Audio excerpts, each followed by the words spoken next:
Sack up in our drawers. Real shit, do or die, we gon' risk it all. Driving like a stolen cat, we gon' bust the law. I'm a little day, and I'm about them all. Rob who, take what, huh? Bust them all. This real shit, do or die, he won't catch them all. Trigger happy, catch him lacking, he won't get one off. Pack of wolves, gotta feed them, but I'm the biggest dog. I got a Big Mac. What's the deal, YouTube? Smokesquare 392. We back. We got a video for y'all today, and basically today's video, we in the G8. We got a video today, and today we're just gonna be talking about some things, just going over some things to note if you want to buy one of these cars. I feel like a lot of people have a lot of misconceptions about these cars, and some people just might not know.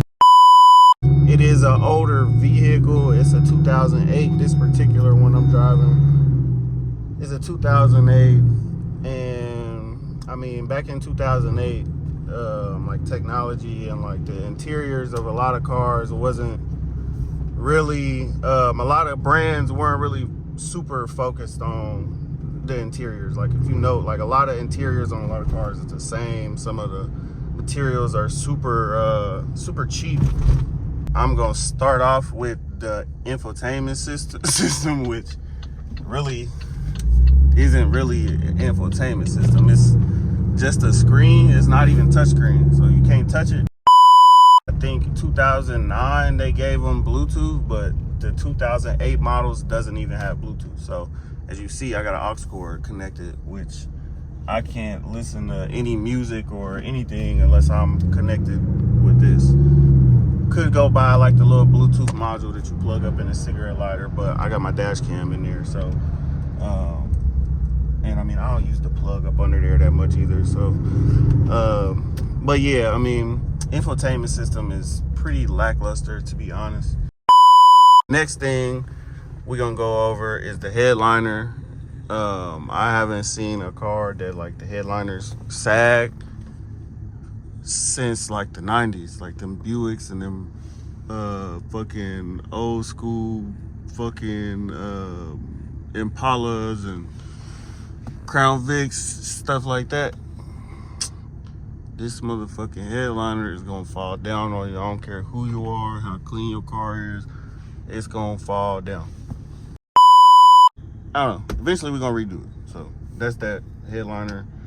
Shit's gonna fall. My shit was falling in the back. I kind of fixed it. Ooh, y'all see that? It's crawling though. I don't know what it is. But yeah.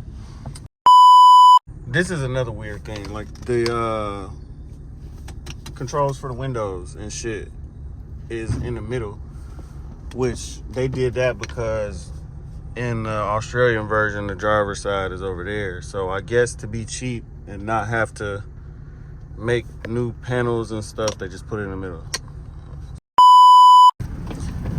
Car's super dirty, so we're not really gonna trip on that. The car's filthy. But another one of the things to note, if you're in the market for one of these cars, they don't come with Brembos. So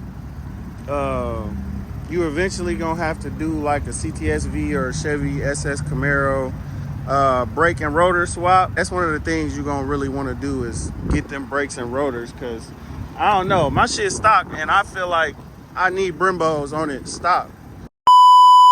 I said this on another one of my videos, that wheel, that fitment right there, like how that tire sit in there, like first thing I'm about to do, like once I start building my car, I know I need to do the rear end, which is the differential, but I need some wider tires. I don't want to get 20s. I don't want to run 20s on this car, just because once you put 20s on this car, it makes them 292 gears kind of work a little harder. So that's the main reason I haven't gotten 20s for this car yet, or just gotten a different wheel setup. Next thing to consider when getting one of these is they are not super fast. Like everybody that I talk to when we get to talking about the car, or people that I know, they just assume that it's super fast. It's not a super fast car compared to most of the other cars on the road, but there's still a lot of cars out there that can beat these, like Infiniti Q50. Now I did beat a Q60, but a Q50, I don't know. I'll probably walk this. I'm still stock. I don't know. Y'all let me know in the comments if you think a Q50 will walk a Pontiac G8, stock for stock. Let me know what y'all think.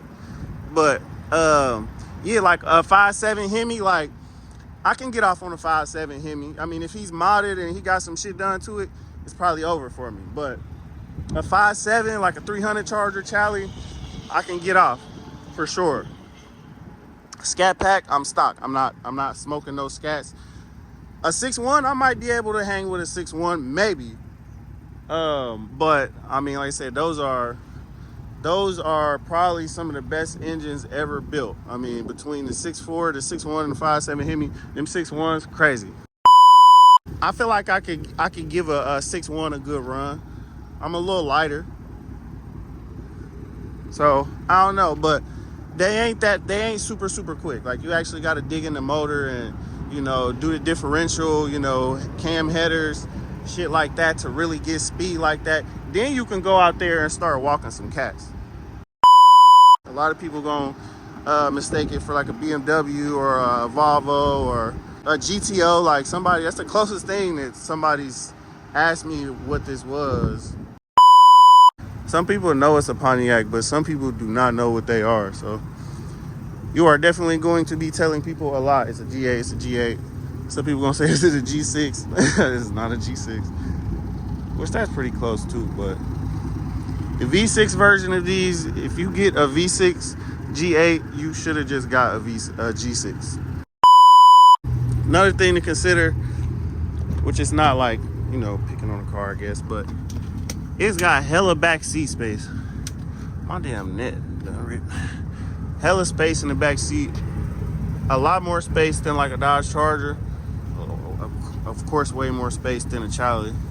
But it's a lot of space back here. So if you are looking to get one of these, just know, hauling them kids in their back seat, it's gonna do what it do. Next thing to consider when grabbing one of these, or if you're in the market of getting one, is parts are going to be hella expensive. Now, it's G8 groups on Facebook, and you got forums and stuff where people are selling parts, and a lot of those, a lot of them are super expensive. Like people sell like the hood scoops, like people hood scoops right here be falling off, right? Bro, I kid you not, $400 for a set of hood scoops. I saw somebody selling these two set of these grills, $250. Like, bro, somebody tried to sell me. All right, mind y'all, I got a side swipe like 2 weeks ago, right? I found a fender in Detroit. I found a few other ones, right? Found one in Detroit for $50, right? So I'm like, all right, bet, damn, Detroit, cool. That's hella far. I'm gonna see if I can look around and see if I can find somebody else that got some. I found 2-3 other people, right? I looked in the groups. I already knew that wasn't what it was because they was in there asking, you know, $450 and $500 for a fender, or they would have a set of fenders and wouldn't sell just one. They selling 2 fenders for $1,000, $1,200. Fuck that. I'm not on that. I just need a black fender. And I really didn't care if it was a matching color fender, but I'm like, shit, I'm gonna look for a black one first, see if I can find a part out or some shit like that.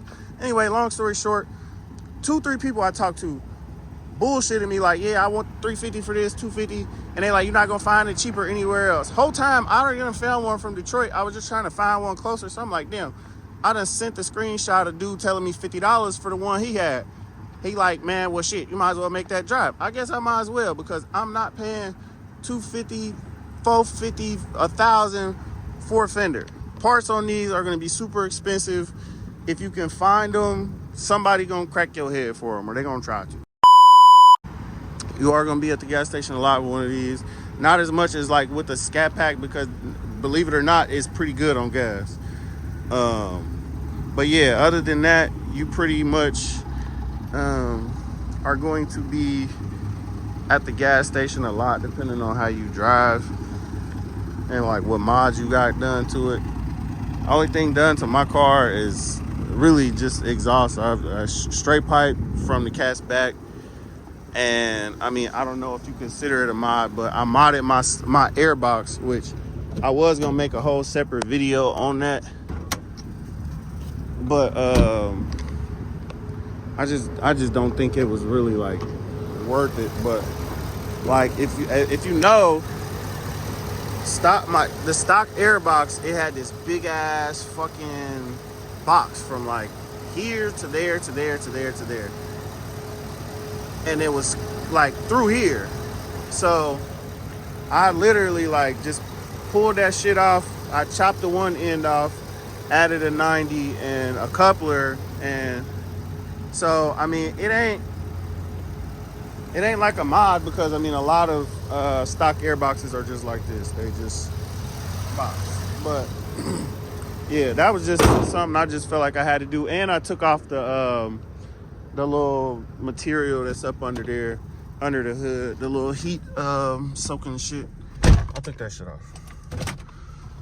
But yeah, that is some things you should consider if you are looking for a Pontiac GA GT. Hard to find them not built, because I mean when people get their hands on these, that's the first thing they do is LS. So people like to jump straight in and go full-fledged build with these things. If you do find a stock one, it'll probably be on the cheaper side. It'll probably have a whole lot of miles on it. So yeah, that's just something to look out for. I know I don't got my seatbelt on, but even if I plug my seatbelt up, that airbag light's still gonna stay on. And I hate lights on the dash. That shit irritates me. But it's really not a whole lot I can do. So kind of just is what it is. Yeah, I love pull. Ooh, good little 60 pull. Yeah, a little good 60 pull in this thing. Shit. SS, what are those, HHRs or whatever? They all right. I like that paint color too. But that's the end of the video. Smoke Clear 392. Y'all be safe. Like the video, share, comment, subscribe, hit the notification bell. We out. We gon' risk it.